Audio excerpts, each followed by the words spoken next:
Verse 19. Now this is Artaxerxes' response back, not to the Jews, but to the governors of the area around the Jews. Okay, so he doesn't send this directly to Zerubbabel. It says, I commanded, and search hath been made, and it is found that this city of old time hath made insurrection against kings. Rebellion and sedition have been made therein.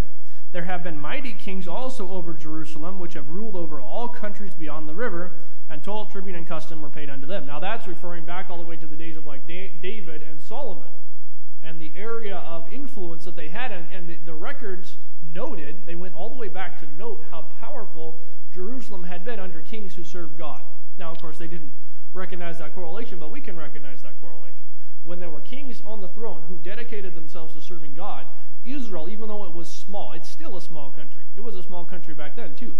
It ruled a large area, not because of the influence of those kings, but because of the God whom they served. Verse 21, Give ye now commandment to cause these men to cease, that this city be not builded, until another commandment shall be given from me. Take heed now that ye fail not to do this. Why should damage grow to the hurt of the kings? Now, damage there, he's talking about tribute, or the taxes that were paid. He doesn't want the city to be reestablished and start collecting its own taxes and raise its own army and become independent again. He says, right now we're getting tribute, we're getting taxes from that territory. We don't want that to stop, so make sure that they don't. Now, notice what he said to stop.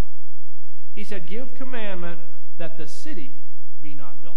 Notice the temple is never mentioned there. The temple was what they were trying to build. The temple was what these adversaries were trying to frustrate and had been working on frustrating for somewhere close to 40 or 50 years by this point. And he says, don't allow that to happen. I'm sorry, it wasn't that long. It would have been, about 50 years by that point. Verse 23. Now when the copy of King Artaxerxes' letter was read before Rehum, Shimshai the scribe, and their companions, now again, those are men outside of Judea that were trying to stop the work. They went in haste to Jerusalem unto the Jews and made them cease by force and power. Now they had the authority of the king, but they had the authority of the king to stop the building of the city. The city was not being built. Now, of course, there were houses being built, there were buildings being built, but they weren't building the walls. They were not trying to make it a city again. They were just trying to rebuild the temple. Verse 24, Then ceased the work of the house of God, which is at Jerusalem, so it ceased until the 2nd year of the reign of Darius, king of Persia. Now notice, on our timeline, we have Darius the first, Xerxes or Ahasuerus, and then Artaxerxes. Artaxerxes sends this letter, stop the work, and it stops until the 2nd year of Darius. Now, is it looking back? No, there's 2 Dariuses. So again, Artaxerxes, he reigned for about 41 years, and he was actually, I don't remember if he died naturally or if he was killed, but he had sons, and there was kind of a power struggle that happened after his death, and one son took the throne, an illegitimate son, another son killed him, and then Darius, who was actually an illegitimate son, killed that son and took the throne. It kind of got to be a mess. But anyway, as it worked out, Darius was the next king after Xerxes. So there's actually not that long of there's a longer break when the work is being frustrated and not completed than there was for the commandment to be done. But again, remember, he commanded for the city not to be built, not the temple, but the people used that to their advantage and said that the enemies, the adversaries, walked in and said, you have to stop everything. You have to stop all of the work. And because of that commandment, it says the work on the house of God ceased. It stopped. Now, it had been slow. It had been painstakingly slow because in 50-some years they hadn't completed it. And this wasn't that magnificent of a building. Solomon built his, I think it was in about 7 years, if I remember correctly. And of course, Solomon had enormous resources to be able to do that. But this took a long time, and it was stopped. Now, we'll notice it's going to stop until the reign of Darius.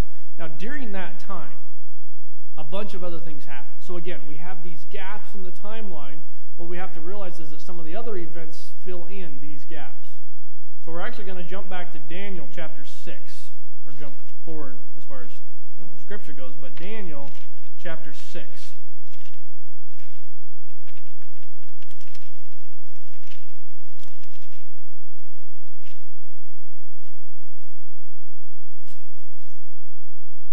Daniel chapter 6, verse 1 says, "It pleased Darius to set over the kingdom 120 princes that should be over the whole kingdom." Now, we have two Dariuses. We have one Darius here, Darius the first, and then we have another Darius that, again, I'll get added on for next week, Darius the second. As far as I can tell, this is Darius the first. Okay? Cyrus kind of gets skipped in the story of Daniel and the events surrounding Daniel's life. He goes from the kingdom of Babylon under Belteshazzar, and that's the end of chapter 5, verses 30 and 31. It says, "In that night was Belteshazzar, the king of the Chaldeans, or the Babylonians, slain, and Darius the Median took the kingdom, being about 62 years old." So he's 62 years old. He's an older guy. He takes the kingdom. Now again, it skips a couple of things. Darius was not the one that conquered the kingdom. So it's skipping ahead in the timeline to the next event in Daniel's life. Now, Daniel is not trying to give us every event all the way through. It's not trying to give us a chronological event of the kings. It's telling us events that happened in Daniel's life. So apparently Daniel, under the reign of Cyrus, didn't really have anything notable happen to him. And apparently under the reign of Cambyses, nothing particularly important happened to Daniel. However, he was still alive. He was third in the kingdom under the Babylonians.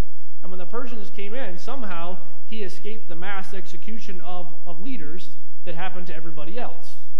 It was normal for a kingdom when they came in to kill the king and all of those high-ranking officers and put their own in their place. And somehow Daniel doesn't get killed. I would love to know why, but it doesn't tell us. But we know that Daniel, under Darius, is given a position of authority. Okay, so Darius, he sets up 120 princes, or these are regional rulers. He's dividing his kingdom up under regional rulers. They report back to him. So he doesn't have to deal with the little nitpicky things of day-to-day business for his whole kingdom. He's dividing it up in regions. They deal with that stuff. They report back to him. They bring the taxes and tithes and all that kind of stuff back, and that was fine. And then in verse 2 it says, "And over these 3 presidents." So there's a hierarchy here. There's the local rulers. Then there's 3 presidents. Now these presidents, now again, not this kind of president we think of, they're under the king. But these 3 report directly to the king. And over them, or of them, Daniel was the first. So he was the top of the 3. So there's 120 princes ruling over areas. These are men of power. These are men of authority in the kingdom. Over them, there's three presidents or 3 rulers to supervise them. Daniel was the top one of the 3. And then they reported directly to the king. So Daniel literally is back in a position again where he is dealing directly with the king. He's dealt directly with multiple kings under Babylon. Now he's dealing directly with King Darius under the Persians. Okay, so Daniel, again, it's amazing to me how often Daniel manages to find himself in positions of authority, but God is using Daniel. God is putting Daniel in a place where he can help impact rulers and kings. By the way, if you ever wonder if we should be in politics, Daniel's a good example. He was never the top, but he was pretty high up in politics, and he used his position to benefit and honor God. Now, you would think, as most politicians do, that he got to his spot by compromising. Okay, well, I think this is true, but since most people